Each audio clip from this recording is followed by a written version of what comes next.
Welcome to Lecture 15A, which is triple integrals in cylindrical coordinates. So this is a common coordinate system, so it'll be useful to work through some typical examples that you might encounter. So the material from this lecture comes from section 16.5 of the text, and there's some reference made to reading assignment 2, material in section 3.2, but I mean that's not obligatory reading material. It might be of interest. So objectives of this lecture are to develop the tools for sketching and computing triple integrals in cylindrical coordinates, and the concepts and visualization skills include integration bounds for radius r, angle theta, and z, visualization of bounding surfaces in cylindrical coordinates, and the differential volume in cylindrical coordinates. As usual, the second slide is just a summary of the slides to follow, so we'll just skip over this slide. All right, so what are cylindrical coordinates? So this is a simple pictorial description, and a couple of conventions immediately will kick in, namely how is the angle theta measured? And the angle theta is measured on the xy plane in a counterclockwise direction. Reason being is we want to maintain a right-handed coordinate system. The limits on r and theta and z are given. R basically has a minimum value of 0. But can extend to infinity. Theta can only sweep out one full circle, so that means theta goes from 0 to 2 pi. And z can go either to positive infinity or minus infinity. So that's more or less the range, a possible range for r, theta, and z. Of course, that could be different depending on what it is that you're trying to integrate, the domain over which you're integrating. All right, so this example just shows you if you have a particular point P as a function of r, theta, and z, right? So r would be in a radial direction, which would be parallel to the xy plane out in this direction. Theta would be the angle with respect to the x-axis, and z would be just the vertical height. And the projection of this point onto the xy plane, which is p star, would be the line that you see here.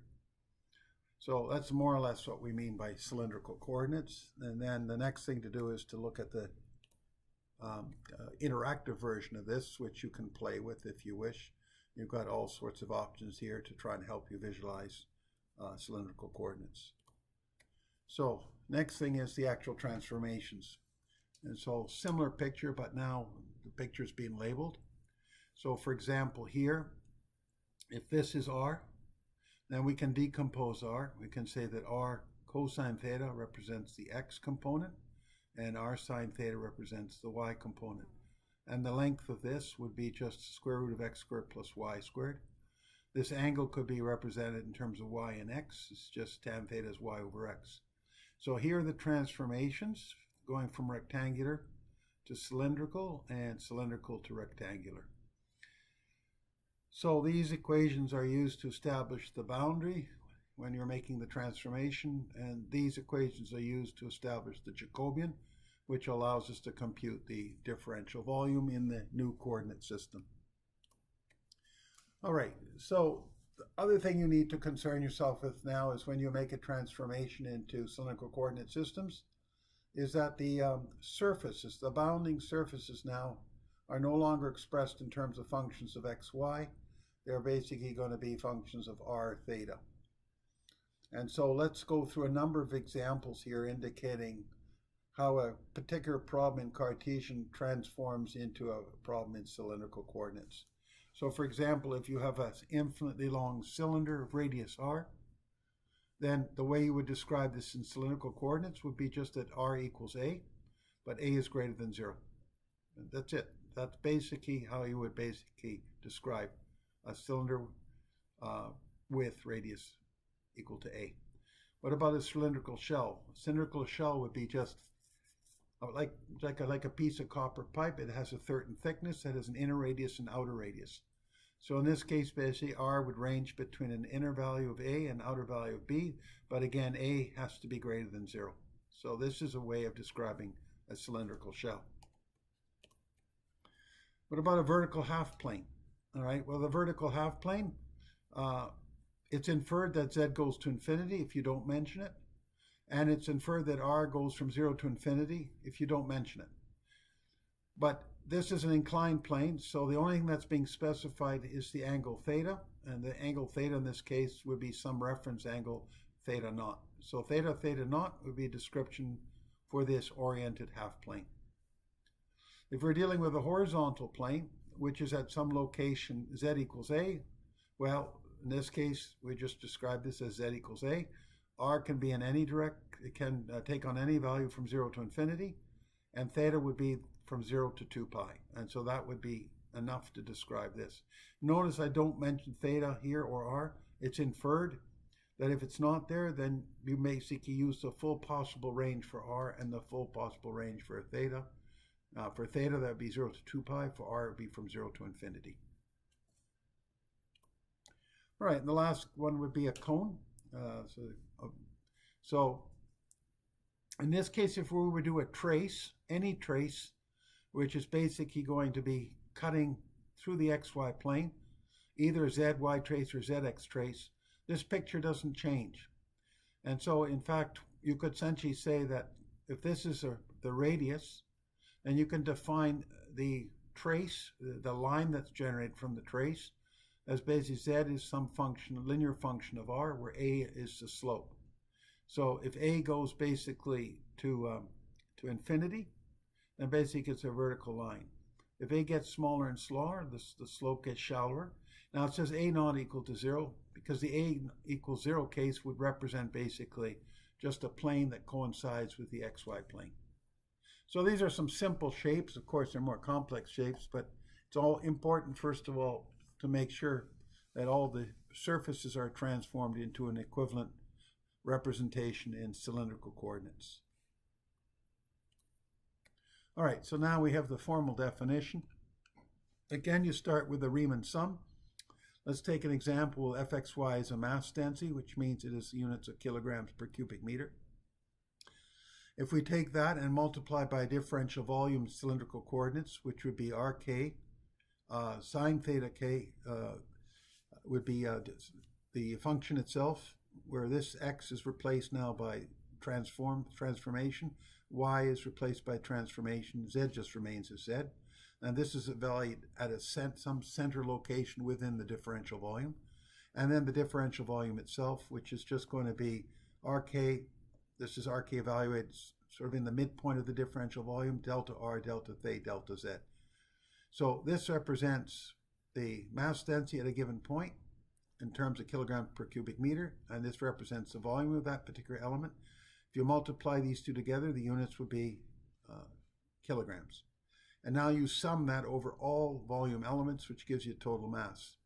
Now, if you let the number of volume elements go to infinity, which means the volume of the volume element goes to 0, then in the limit, this just represents the triple integral in cylindrical coordinate systems where the differential volume is r dr d theta dz.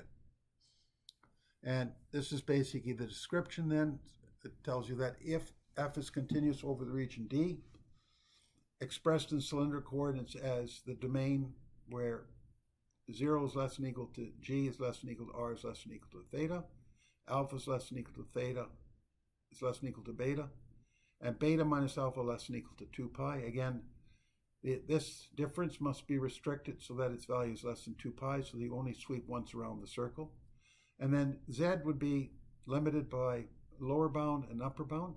And of course, the x's and the y's here would be represented in terms of r's and thetas through the transformation, which was x equals r cos theta and y equals r sine theta. Then f is integral over d, and the triple integral of f over d would have to take on this form. And so if you look here, you'll see that dz is integrated first. The inner integral would be between an upper surface and a lower surface. Right? That upper surface, lower surface, so it would not be in terms of x and y, it would be in terms of r and theta. Similarly, the lower surface would have similar bounds.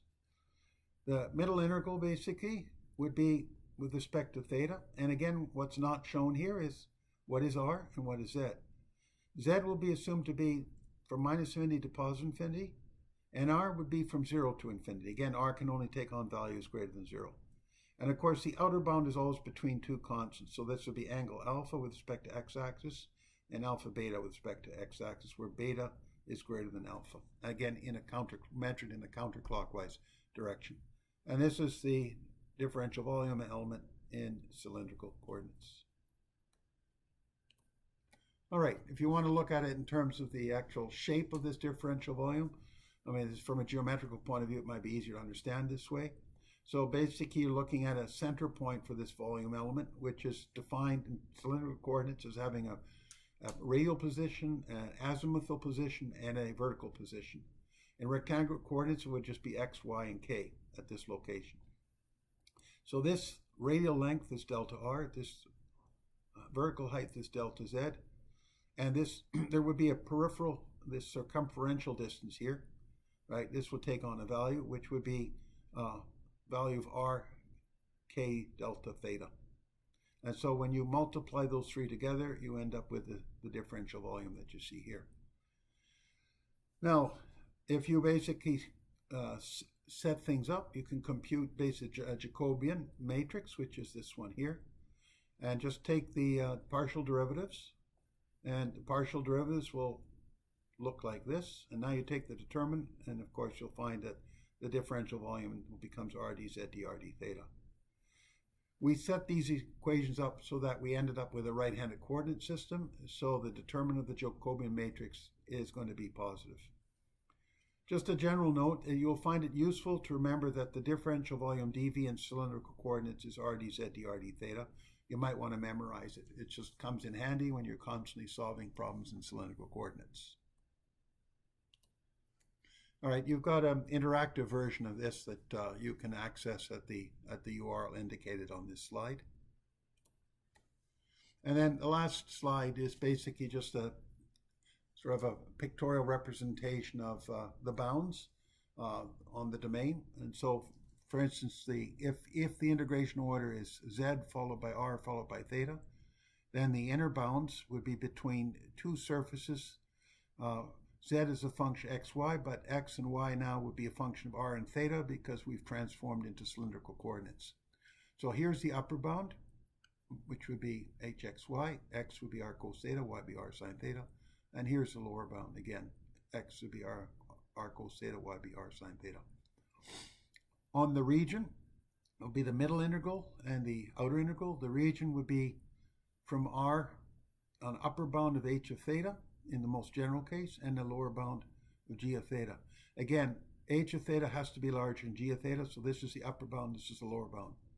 And the angle then would be from alpha, which is the lower bound, and beta, which would be the upper bound.